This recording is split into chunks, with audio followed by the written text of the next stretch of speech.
Hello friends, എല്ലാവർക്കും നമസ്കാരം. നിങ്ങളേവരും കാത്തിരിക്കുന്ന രേവതിയുടെയും സച്ചിയുടെയും നാളത്തെ വിശേഷത്തിലേക്ക് എല്ലാ കൂട്ടുകാർക്കും സ്വാഗതം. എല്ലാവർക്കും നല്ലൊരു ദിവസം ആശംസിച്ചുകൊണ്ട് തന്നെ നമുക്ക് നാളത്തെ വിശേഷത്തിലേക്ക് കിടക്കാം. അങ്ങനെ നമ്മുടെ സച്ചിയും രേവതിയും ഇന്ന് കട്ടിലേലും അതുപോലെ തന്നെ നമ്മുടെ ശ്രുതിയും സുതിയും നിലത്തും കിടക്കേണ്ട ദിവസമാണ്. നമ്മുടെ ശ്രുതിയാണെങ്കിൽ എണീക്കുന്നില്ല കേട്ടോ. വാതിലിൽ കുറേ ചെന്ന് മുട്ടി നമ്മുടെ സച്ചി മടുത്തു. ലാസ്റ്റ് അലറി വിളിച്ച് ഇറങ്ങടാ വെളിയെന്ന് പറഞ്ഞു. അപ്പോഴത്തേക്ക് നമ്മുടെ ശ്രുതി ഇറങ്ങി വന്നു. ഈ ഒരു ശബ്ദം കേട്ടിട്ട് ചന്ദ്രയും നമ്മുടെ രവീന്ദ്രനും ശ്രീകാന്തും വർഷയും ഒക്കെ വന്നു കേട്ടോ. ഏതായാലും നമ്മുടെ രവീന്ദ്രൻ ചോദിച്ചു, എന്താടാ ഈ കിടന്ന് ഒച്ചപ്പാടുണ്ടാക്കുന്നത്? അത് പിന്നെ അച്ഛാ, ഇന്ന് ഞങ്ങളല്ലേ ഈ റൂമിനകത്ത് കിടക്കേണ്ടത്, ഇവൻ ഈ റൂമിനകത്ത് നിന്ന് ഇറങ്ങുന്നില്ല അച്ഛാ. ഓ അങ്ങനെയാണോ? എടാ സുധി, നീ ഇറങ്ങി വാടാ, ഇന്ന് അവരവിടെ ആ റൂമിൽ കിടക്കട്ടെ. ഇന്ന് അവരല്ലേ ആ റൂമിൽ കിടക്കേണ്ടത്, ഒരാഴ്ച ഇനി അവരാ കിടക്കേണ്ടത്. നീ ഇറങ്ങ്. അത് പിന്നെ ഞാൻ ഇറങ്ങും അച്ഛാ. ദേ സാധനങ്ങളൊക്കെ ഒന്ന് എടുക്കട്ടെ, കുറച്ച് ഒരുങ്ങാനൊക്കെ ഉണ്ട്. അതുകൊണ്ടാ. ഒരുങ്ങാനോ? എന്തൊരുങ്ങാന്? അല്ല, സാധനങ്ങളെല്ലാം എടുത്ത് ഷീറ്റും ബെഡ്ഷീറ്റും അങ്ങനെ ഞങ്ങളുടെ സാധനങ്ങളൊക്കെ ഞങ്ങൾക്ക് എടുക്കണ്ടേ? അപ്പോഴത്തേക്കും നമ്മുടെ ശ്രുതിയും പറഞ്ഞു, അതെ അച്ഛാ, ഞങ്ങളെ സാധനങ്ങൾ എടുക്കാൻ വേണ്ടി ഞങ്ങൾ ലേറ്റ് ആയത് എന്ന് പറഞ്ഞപ്പോഴത്തേക്കും എന്നാ പിന്നെ സാധനങ്ങൾ എടുത്തോണ്ട് പെട്ടെന്ന് ഇറങ്ങ് എന്നിങ്ങനെ പറയാണ്. അങ്ങനെ നമ്മുടെ ശ്രുതിയും മനസ്സില്ലാ മനസ്സോടെ ആ റൂം വിട്ട് ഇറങ്ങാണ്. ഇനി ഒരാഴ്ച നമ്മുടെ സച്ചി രേവതിയാണ് ആ റൂമിനകത്ത്. അയ്യോ, നമ്മുടെ ചന്ദ്രയാണെങ്കിൽ ഇതിൻ്റെയൊക്കെ വലിയ കാര്യം ഉണ്ടായിരുന്നു. ഓരോരുത്തർ വരും, ഓരോ നിയമങ്ങൾ കൊണ്ടുവയ്ക്കും, ചുമ്മാ വേറെ പണിയില്ല, അങ്ങനെയാ ഇങ്ങനെയാ ആനയാ ചേനയാ വാടയാ കോടയാ എന്നൊക്കെ പറഞ്ഞ് അവിടെ ഇങ്ങനെ ഓരോന്ന് പറയാ. അപ്പൊ രവീന്ദ്രൻ പറഞ്ഞു, ദേ ചന്ദ്രേ, നിനക്ക് പോയി കിടക്കണോ? എങ്കിൽ നീ പോയി കിടക്ക്. അവർ പോയി കിടക്കാൻ പോവാ. ഇനി വെറുതെ അവരെ ശല്യം ചെയ്യാൻ നിൽക്കാതെ ഇങ്ങ് വരാൻ പറഞ്ഞു. അങ്ങനെ ചന്ദ്രനെ വിളിച്ചുകൊണ്ട് നേരെ നമ്മുടെ രവീന്ദ്രൻ റൂമിനകത്തേക്ക് പോവാണ് കേട്ടോ. ഇത് കഴിഞ്ഞ് പിന്നെ കാണിക്കുന്നത് സച്ചി രേവതിയും അകത്ത് കയറി. നമ്മുടെ വർഷ ഒരു ഓൾ ദി ബെസ്റ്റ് ഒക്കെ നമ്മുടെ രേവതിക്ക് കൊടുക്കുന്നുണ്ട് കേട്ടോ. കാരണം അവർക്ക് കുറെ ദിവസം കൂടിയാണല്ലോ ഈ റൂം കിട്ടുന്നത്. അപ്പൊ അതുകൊണ്ട് തന്നെ രേവതി ചേച്ചി ഓൾ ദി ബെസ്റ്റ് എന്നൊക്കെ പറയുന്നുണ്ട്. രേവതി ചിരിച്ചുകൊണ്ട് അകത്തേക്ക് കയറിപ്പോയി. നമ്മുടെ സച്ചി അകത്തേക്ക് കയറിപ്പോയി. അങ്ങനെ വാതിലൊക്കെ ലോക്ക് ചെയ്തു. നമ്മുടെ ശ്രുതിയും പായും തലകണയൊക്കെ ആയിട്ട് ഇങ്ങനെ നിൽക്കുകയാണ്. അങ്ങനെ നമ്മുടെ ശ്രുതി പറഞ്ഞു, എനിക്ക് പറ്റില്ല ശ്രുതി, ഞാൻ എന്താ ചെയ്യുക? എനിക്ക് വയ്യ, ഇനിയിപ്പോൾ ഇവിടെ കിടക്കാനായിട്ട് എന്നെ കൊണ്ട് പറ്റത്തില്ല. ദേ രാവിലെ ആകുമ്പോഴത്തേക്കും ഞാൻ മറ്റേ ഓവണിനകത്ത് വെച്ച കോഴീനെ പോലെ ആയിരിക്കും. അപ്പോഴത്തേക്ക് നമ്മുടെ ശ്രുതി പറഞ്ഞു, എൻ്റെ പൊന്നു ശ്രുതി, ഒരാഴ്ചത്തേനല്ലേ, ഒരു വീക്കല്ലേ, നമുക്ക് ക്ഷമിക്കാം. ഇതിങ്ങനെയൊന്നും മുന്നോട്ടേക്ക് പോകത്തില്ല. ഒരാഴ്ച നമ്മൾ ക്ഷമിച്ച് കഴിയുമ്പോഴത്തേക്കും വർഷയുടെ സ്വഭാവം അറിയാലോ. വർഷ നിലത്തൊന്നും കിടക്കുകയല്ല ഒരാഴ്ച അടുപ്പിച്ച്. അവൾ എന്തെങ്കിലും ഒരു പരിഹാരം ഇതിനുണ്ടാക്കും. മിക്കവാറും ഒരു വഴക്കുണ്ടാകും, പൊട്ടിത്തെറി ഉണ്ടാകും. അതോടുകൂടി മിക്കവാറും ഈ ഒരു സിസ്റ്റം അങ്ങ് അവസാനിക്കും. അതുവരെ ഒന്ന് ക്ഷമിക്കുക. അതുവരെ ക്ഷമിക്കാനോ പിന്നെ സാരമില്ല എന്നൊക്കെ പറഞ്ഞുകൊണ്ട് നമ്മുടെ ശ്രുതി അവിടെ കിടന്നു. ശ്രുതിക്കോട്ട് ഉറക്കവും വരുന്നില്ല, തിരിയുന്നു മറിയുന്നു കിടക്കുന്നു. നമ്മുടെ ശ്രുതിക്കാണെങ്കിലോ നിലത്ത് കിടന്നാലും എവിടെ കിടന്നാലും ഒരു കുഴപ്പമില്ല, കാരണം പുള്ളിക്കാരി അതൊക്കെ ശീലിച്ചിട്ടുള്ളതാണ്. പക്ഷേ നമ്മുടെ ശ്രുതി കിടന്ന് ഉറങ്ങുന്നത് കണ്ടപ്പോഴത്തേക്ക് ശ്രുതി, ഇവളെന്താ ഇങ്ങനെ പൂത്തുപോലെ കിടന്നുറങ്ങുന്നത്? ഇവൾ ഇതിനു മുമ്പ് ഇങ്ങനെ കിടന്നുറങ്ങിയിട്ടുണ്ടോ? അയ്യോ, സമ്മതിക്കണം കേട്ടോ, എനിക്കാണ് ഉറക്കവും വരുന്നില്ല, എന്തൊരു ചൂട്, എന്തൊരാവി എന്നൊക്കെ പറഞ്ഞുകൊണ്ട് ഭയങ്കരമായിട്ട് വെപ്രാളപ്പെടുകയാണ്. അങ്ങനെ കിടക്കുന്നതിന് മുമ്പ് തന്നെ നമ്മുടെ ചന്ദ്ര ഒന്ന് വന്ന് നോക്കി. ചന്ദ്ര നോക്കിയപ്പോഴത്തേക്കും, അമ്മേ പറ്റില്ലമ്മേ, എന്നെ കൊണ്ട് പറ്റത്തില്ലമ്മേ, ഞാൻ മടുത്തു. ഇനി ഇവിടെ കിടന്നാലേ ഞാനേ മിക്കവാറും ഓവണിലിരിക്കുന്ന ഒരവസ്ഥ വരും. അതുകൊണ്ട് പറയാ അമ്മേ, എനിക്ക് വയ്യ അമ്മേ എന്നൊക്കെ പറഞ്ഞപ്പോഴത്തേക്കും ചന്ദ്ര പറഞ്ഞു, എടാ നീ ഒന്ന് സമാധാനപ്പെടോ, എന്തെങ്കിലും ഒരു പരിഹാരം ഉണ്ടാക്കാം. ഇനിയിപ്പോൾ എന്ത് ചെയ്യാനാ? ഇതിനെല്ലാം കാരണക്കാരിയായ രേവതിയാന്നേ. അവള് കുത്തി തിളപ്പിച്ച് വിടുന്നതാ അവനെ. അവന്റെ കീ കൊടുക്കുകയല്ലേ, അതനുസരിച്ച് അവൻ അങ്ങോട്ട് നിന്ന് ആടും. അതുകൊണ്ടാ. ഏതായാലും മോൻ പോയി കിടക്ക്. ശ്രുതി കിടക്കുന്നത് കണ്ടോ, പാവം. എന്ത് വലിയ വീട്ടിൽ താമസിച്ചിരുന്ന പെണ്ണായിരുന്നു. ആ പെണ്ണ് വന്ന് നിലത്ത് കിടക്കേണ്ട ഒരു അവസ്ഥയെ. നീ ചെല്ല് കിടക്കാൻ പറഞ്ഞിട്ട് നമ്മുടെ ചന്ദ്ര ശ്രുതിനെ ഒരു വിധത്തിൽ സമാധാനിപ്പിച്ചിട്ടൊക്കെ പറഞ്ഞൊക്കെ വിട്ട് അങ്ങനെ കിടക്കുകയാണ്. വീണ്ടും തിരിഞ്ഞും മറിഞ്ഞും കുഴഞ്ഞും ഒക്കെ കിടന്ന് എന്തോ നേരം വെളുക്കുന്നില്ല. വാച്ച് നോക്കുന്നു, ക്ലോക്ക് നോക്കുന്നു, എണീറ്റ് നടക്കുന്നു. അങ്ങനെ ഒരു വിധം ഒരു 6 മണിയായി കിട്ടി. അപ്പോഴത്തേക്ക് ശ്രുതി നല്ല ഉറക്കവും. അങ്ങനെ നമ്മുടെ ചന്ദ്ര 6 മണിക്ക് ഇങ്ങനെ എണീറ്റ് വരിക. എണീറ്റ് വന്ന ഉടനെ, അതെ അമ്മേ, സമയം 6 മണി ആയല്ലേ അമ്മേ, വയ്യമ്മേ, അമ്മേ ഒരു തീരുമാനം ഉണ്ടാക്കിയേ പറ്റൂ, ഇല്ലെങ്കിലേ ഉറക്കക്ഷീണം നിന്ന് ഞാൻ ചത്തുപോകും, അത് ഉറപ്പായ കാര്യമാണ്. അല്ല ശ്രുതി ഇതുവരെ എണീറ്റില്ലേ? അവൾ എണീറ്റില്ല, അവൾ കിടന്നുറങ്ങട്ടെ. അതെ അമ്മേ, ഇതിനമ്മയായിട്ട് തന്നെ ഒരു തീരുമാനം ഉണ്ടാക്കണം, എന്നെ കൊണ്ട് പറ്റത്തില്ല, അമ്മ തന്നെ ഒരു തീരുമാനം ഉണ്ടാക്കണം, പ്ലീസ് അമ്മേ എന്നൊക്കെ പറഞ്ഞുകൊണ്ട് അങ്ങ് തുടങ്ങി കേട്ടോ നമ്മുടെ ശ്രുതി. അപ്പോഴത്തേക്കും ചന്ദ്ര പറഞ്ഞു, എടാ എന്തൊക്കെ പറഞ്ഞാലും ഉണ്ടല്ലോ, നമ്മളിനി ഒന്നും പറഞ്ഞിട്ട് ഒരു കാര്യമില്ല. നീ ഇപ്പം ഇതിനെക്കുറിച്ചല്ല ചിന്തിക്കേണ്ടത്, ബിസിനസ് എങ്ങനെ റെഡിയാക്കാം അതിനെക്കുറിച്ച് നീ ചിന്തിക്ക്. പിന്നെ സച്ചി പറഞ്ഞത് ശരിയാണ്, നമ്മൾ അധ്വാനിച്ച് കഴിഞ്ഞിട്ടുണ്ടെങ്കിൽ എവിടെ കിടന്നാലും ആർക്കും ഉറക്കം വരും. നീ ഇപ്പം വെറുതെ ഇരിക്കുമല്ലേ, അതാ നിനക്ക് ഉറക്കം വരാത്തത്. പകല് മുഴുവൻ കിടന്ന് ഉറങ്ങിയാൽ പിന്നെ രാത്രി എങ്ങനെയാ ഉറക്കം വരുന്നത്? അയ്യോ അതല്ലമ്മേ, എനിക്കതല്ല ഉറക്കം വരാത്ത, AC ഇല്ലാഞ്ഞിട്ടാ. അയ്യോ ഇവിടെ ഒരു AC ഫിറ്റ് ചെയ്ത് തരാമെന്ന് വർഷയുടെ അമ്മ പറഞ്ഞപ്പം അതിനും പറ്റത്തില്ല. ദുരഭിമാനം ദുരഭിമാനം എന്നൊക്കെ പറഞ്ഞിട്ട് ഇങ്ങനെ നിൽക്കുകയാണ് കേട്ടോ നമ്മുടെ സുധി. ഈ സമയം ചന്ദ്ര പറഞ്ഞു, പോട്ടെ മോനെ, ദേ നീ ബിസിനസ്സൊക്കെ ചെയ്ത് നമ്മൾക്ക് ഒത്തിരി പൈസയൊക്കെ ആകുമ്പോഴത്തേക്കും നമുക്ക് ഒരു വേറൊരു വീട് മേടിക്കാം. അങ്ങനെ ഒരു വീട് മേടിച്ചു കഴിഞ്ഞിട്ടുണ്ടെങ്കിൽ ഞാനും നിങ്ങളുടെ കൂടെ വരും.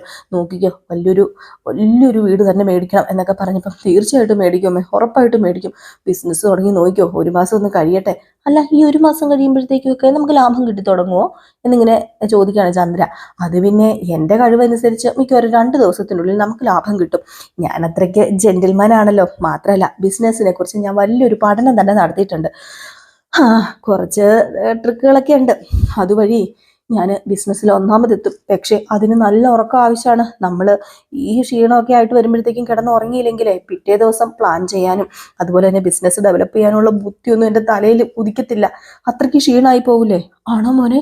അപ്പം കട്ടിൽ വേണോ മോനെ? അപ്പം മോന് റൂം വേണ്ടി വരുമോ? ആ അമ്മേ, എനിക്ക് ഉറങ്ങേണ്ട റൂം വേണ്ടി വരും. നമുക്കൊരു പരിഹാരം ഉണ്ടാക്കാം. ഏതായാലും അങ്ങനെ തള്ളയൊന്ന് പൊക്കോട്ടെ എന്നൊക്കെ പറയാം. അച്ഛമ്മ പോയി കഴിഞ്ഞിട്ടുണ്ടെങ്കിൽ എന്തെങ്കിലുമൊക്കെ പരിഹാരം നമ്മുടെ ചന്ദ്ര ഉണ്ടാക്കി എടുക്കും. അപ്പൊ അതുകൊണ്ടാണ് അങ്ങനെ പറഞ്ഞത്. ഈ സീൻ കഴിഞ്ഞ് പിന്നെ കാണിക്കുന്ന സീൻ എന്ന് പറഞ്ഞിട്ടുണ്ടെങ്കിൽ ഡൈനിങ് ടേബിളിൽ എല്ലാവരും ഭക്ഷണം കഴിക്കാൻ വേണ്ടി ഇരിക്കുകയാണ്.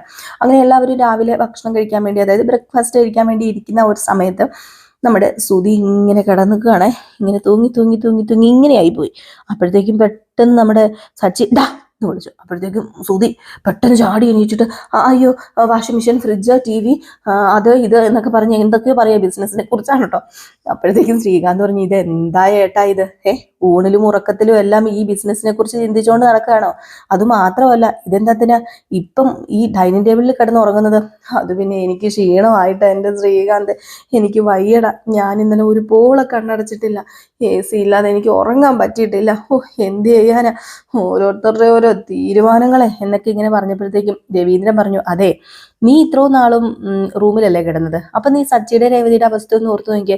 അവർ AC-യോ ഫാനോ ഒന്നും ഇല്ലാതെയല്ലേ കിടക്കുന്നത്, അതും രണ്ടുപേരും രണ്ടായിട്ട്. അവരുടെ അവസ്ഥ നീ എന്തുകൊണ്ട് ചിന്തിക്കുന്നില്ല? അത് പിന്നെ അച്ഛ, സച്ചിനെ രേവതിനെയൊക്കെ പോലെയാണോ ഞാന് ഇനിയിപ്പം ബിസിനസ്സൊക്കെ നടത്താൻ പോവല്ലേ. എൻ്റെ തലയിലെ ബുദ്ധിയും ബോധവും ഒക്കെ ഉദിക്കണമെങ്കിൽ, പ്ലാനിങ് ഒക്കെ വരണമെങ്കിൽ നല്ല ഉറക്കം വേണം. ഉറക്കമില്ലാതെ ക്ഷീണമായിട്ട് ചെന്ന് എനിക്ക് എൻ്റെ സ്ഥാപനത്തിൽ ഇരിക്കാൻ പറ്റുമോ? ആഹാ, അപ്പൊ പിന്നെ രേവതി സച്ചിയോ? രേവതി പൂവിക്കാൻ പോകുന്നു. അവള് സ്കൂട്ടി ഓടിച്ചാ പോകുന്നത്. ഉറക്കം നിന്ന് കഴിഞ്ഞാൽ പ്രശ്നമാണേ. അതുപോലെ തന്നെ സച്ചി ഡ്രൈവിംഗ് ആണ് അവന്റെ ജോലി. അവന് അന്തസ്സായിട്ട് ഡ്രൈവറായിട്ട് ജോലി ചെയ്ത് അവൻ ഇവിടെ കയറി വരുന്നുണ്ടല്ലോ. അവൻ നിലത്താണല്ലോ കിടക്കുന്നത്. അത് പിന്നെ ഞാൻ ഇതൊന്നും ശീലിച്ചിട്ടില്ല അച്ഛാന്ന് പറഞ്ഞപ്പോൾ നിർത്ത് മതി ഇനി ഇതിനെക്കുറിച്ച് ഓർത്ത് കൂടുതൽ ആരും ഒന്നും പറയണ്ട. ഒരാഴ്ച എന്ന് പറഞ്ഞാൽ ഒരാഴ്ച കിടക്കേണ്ടി വരും. ആ ഒരാഴ്ച നിങ്ങൾ കിടക്കണം, കിടന്നേ പറ്റൂ എന്ന് പറഞ്ഞു. അത് കഴിഞ്ഞിട്ട് നമ്മുടെ രവീന്ദ്രൻ പറഞ്ഞു, അല്ല കടയുടെ കാര്യങ്ങളൊക്കെ എന്തായി? കടയ്ക്ക് എന്നാണ് കട സ്റ്റാർട്ട് ചെയ്യുന്നത്? അത് പിന്നെ നാളെ തന്നെ കട തുറക്കണം. ഇന്ന് പേപ്പേഴ്സ് എല്ലാം ശരിയാകും, ഇന്ന് കീ കിട്ടും എന്ന് പറഞ്ഞപ്പോഴത്തേക്കും ആണോ? എങ്കിൽ പിന്നെ കടയുടെ കാര്യങ്ങളെല്ലാം സെറ്റ് ആക്കിയല്ലോ. അപ്പോഴാണ് പെട്ടെന്ന് നമ്മുടെ ശ്രുതി ചോദിച്ചത്, അല്ല നമ്മുടെ കട ഉദ്ഘാടനം ചെയ്യുന്നത് ആരാ? അല്ല ആരാ ശ്രുതി ചേച്ചി? ശ്രുതി ഏട്ടാ കട ഉദ്ഘാടനം ചെയ്യുന്നത് ഏതെങ്കിലും സെലിബ്രിറ്റീസ് ആണോ, അതോ ഇനിയിപ്പോൾ സോഷ്യൽ മീഡിയയിലുള്ള ആരെങ്കിലും ഒക്കെ ആണോ?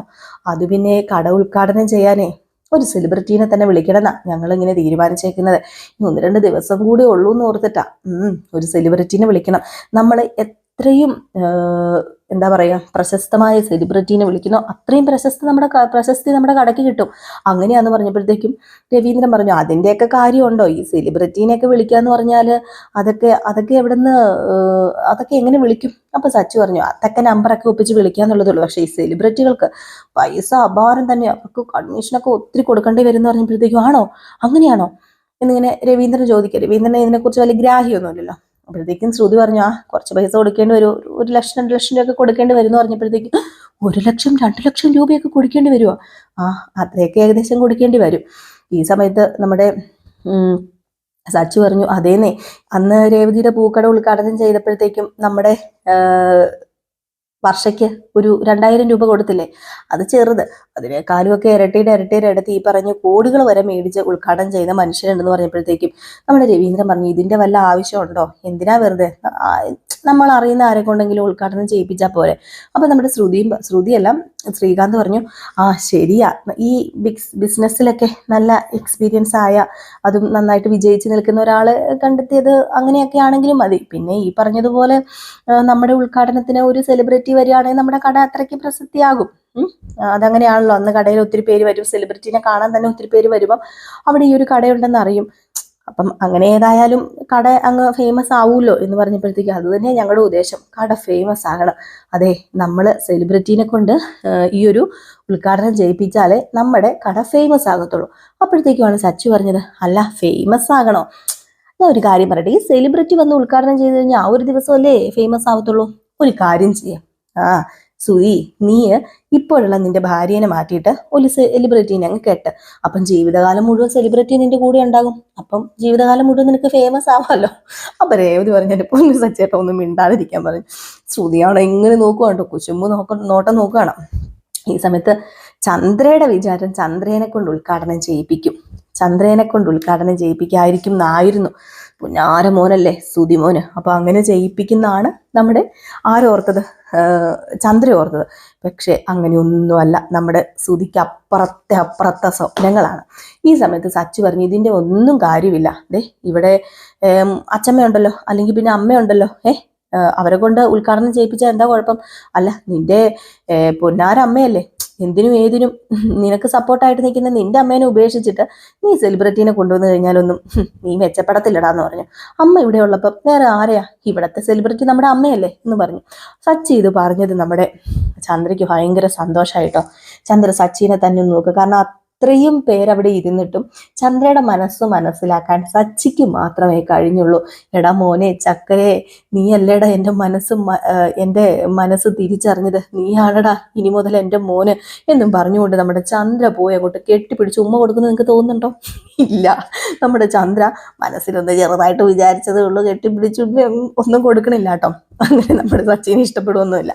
അപ്പം നമ്മുടെ സച്ചി പറയുന്നത് കേട്ടപ്പോഴത്തേക്കും, ആഹാ, അത് നല്ല ഐഡിയ ആണല്ലോ. അപ്പൊ രവീന്ദ്രൻ പറഞ്ഞു, അത് നല്ല ഐഡിയ, അങ്ങനെ ഒരു ഐഡിയ ഉണ്ട്, കൊള്ളാന്ന് പറയുമ്പോഴത്തേക്കും സൂതി, പിന്നെ അതൊന്നും ശരിയാവത്തൊന്നുമില്ല, പിന്നെ സെലിബ്രിറ്റീനെ കൊണ്ടുവന്നാലേ ശരിയാവത്തുള്ളൂ എന്ന് പറഞ്ഞപ്പോഴത്തേക്കും നമ്മൾ ശ്രുതിക്ക് മനസ്സിലായി, ഇനിയിപ്പം നമ്മുടെ ചന്ദ്രയുടെ കൂടെ നിന്നില്ലെങ്കിൽ ചന്ദ്രയ്ക്കത് കൊള്ളും.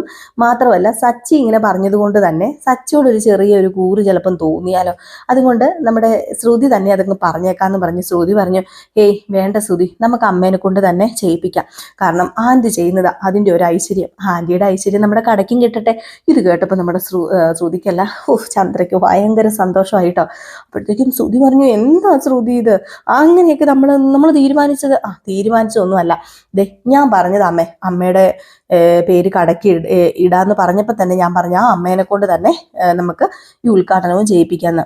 ശ്രുതി പറഞ്ഞത് സെലിബ്രിറ്റീനെ വിളിച്ചോണ്ടപ്പോഴത്തേക്കും പോയത് ഞാൻ പറഞ്ഞത് അമ്മേ എന്ന് പറഞ്ഞപ്പോഴത്തേക്കും രവീന്ദ്രൻ പറഞ്ഞു, അതാ മോളെ നല്ലത്, നമ്മൾ ഇവരെ ഒന്നും വിളിക്കേണ്ട കാര്യമില്ല.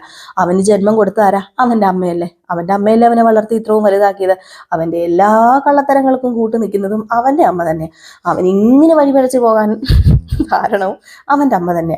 അപ്പൊ പിന്നെ ഈ പുന്നാര അമ്മ തന്നെ ഉദ്ഘാടനം ചെയ്യുന്നതല്ലേ നല്ലത്. അങ്ങനെ ആ ഒരു തീരുമാനം എടുക്കുകയാണ്. ഉദ്ഘാടനം ചെയ്യുന്നത് നമ്മുടെ ചന്ദ്ര തന്നെയാണ്, ചന്ദ്രമതി. അങ്ങനെ ചന്ദ്രമതിയുടെ കട ചന്ദ്രമതി തന്നെ ഉദ്ഘാടനം ചെയ്യുന്നു. ഇത് കേട്ടതും ഭയങ്കര സന്തോഷമായി. പിന്നെ നേരെ കാണിക്കുന്ന സീൻ ഉദ്ഘാടന ദിവസമാണ് കേട്ടോ. ഇവിടം വരെ നാളെ കഥ എത്തുമെന്നറിയില്ല, ഏതായാലും നമുക്ക് കാത്തിരുന്ന് തന്നെ കാണാം. അപ്പൊ ഇത്രയും പറഞ്ഞ് ഞാൻ ഇന്ന് അവസാനിപ്പിക്കുകയാണ്. ഇനി ഒത്തിരി നീട്ടി പോകുന്നില്ല, ചിലപ്പോൾ ഇവിടെ വരെ എത്തിയില്ലെങ്കിൽ ഞാൻ എന്നും പറയുന്ന പോലെ എന്ത് ചെയ്യും. അപ്പം എല്ലാവരും കാത്തിരിക്കുക കേട്ടോ. അപ്പം എല്ലാവർക്കും നമ്മുടെ കഥ ഇഷ്ടമാകുന്നുണ്ടെങ്കിൽ നിങ്ങളുടെ അഭിപ്രായങ്ങളൊക്കെ നിങ്ങൾ കമൻറ്റിലൂടെ ഒന്ന് പറയണേ. കാരണം കമൻസ് ഒക്കെ ഇപ്പം വളരെ കുറവാണ്. അപ്പം നിങ്ങൾക്ക് ഇഷ്ടപ്പെടുന്നുണ്ടെങ്കിൽ തീർച്ചയായിട്ടും ഒന്ന് കമൻറ്റ് ഇടുക. ഇഷ്ടപ്പെടുന്നില്ല എങ്കിലും ഇനിയിപ്പോൾ വേറെ രീതിയിൽ ഞാൻ കഥ പറയണമെങ്കിലും ഒന്ന് കമൻറ്റ് ഇടുക കേട്ടോ. അപ്പം നിങ്ങൾ എന്താ പറയുക, ധൈര്യമായിട്ട് കമൻറ്റ് ഇട്ടോ. പോസിറ്റീവ് ആണെങ്കിലും നെഗറ്റീവ് ആണെങ്കിലും കമൻറ്റ് ഇടുമ്പോൾ അത് വായിക്കാൻ ഒരു പ്രത്യേക രസം തന്നെയാണ് കേട്ടോ. അതാണ്. പിന്നെ നമ്മുടെ വീഡിയോ ഇഷ്ടപ്പെടുന്നവർ ഒരു ലൈക്കും കൂടി അടിച്ചിട്ട് പോകണം. പിന്നെ ബിസിനസ്സിൻ്റെ കാര്യം ഞാൻ നിങ്ങളെ ഓർമ്മിപ്പിക്കുന്നുണ്ട് ഇടയ്ക്കിടയ്ക്ക്. ഞാൻ ഇടയ്ക്കിടയ്ക്ക് ഷോർട്ട് വീഡിയോസൊക്കെ ഇടുന്നുണ്ട്. നിങ്ങൾ ബിസിനസ് എന്ന് പറയുമ്പോഴത്തേക്കും നിങ്ങൾ ഓർക്കുന്നുണ്ടായിരിക്കും, ഇതെന്തിനാണ് ചിന്നുവിന് ഇവിടെ ഈ യൂട്യൂബിൽ നിന്ന് ഇത്രയ്ക്ക് വരുമാനം കിട്ടിയിട്ട് വീണ്ടും ചിന്നു എന്തിനാ അങ്ങോട്ടേക്ക് ബിസിനസ് എന്നും പറഞ്ഞു പോകുന്നു, ഈ പെണ്ണിന് ഇത്ര ആർത്തിയൊന്ന്. പക്ഷെ അങ്ങനെയൊന്നും അല്ല കേട്ടോ. നമ്മുടെ ഈ യൂട്യൂബ് എന്ന് പറയുന്ന ഈ ഒരു പ്ലാറ്റ്ഫോം നമുക്ക് എത്ര നാളുണ്ടാകും എന്നൊന്നും പറയാൻ പറ്റില്ല. ഇതൊക്കെ മറ്റേ കയ്യാലപ്പുറത്തിരിക്കുന്ന തേങ്ങയെ പോലെയാണ്. കാരണം അത് എല്ലാ യൂട്യൂബേഴ്സും അങ്ങനെയാണ്.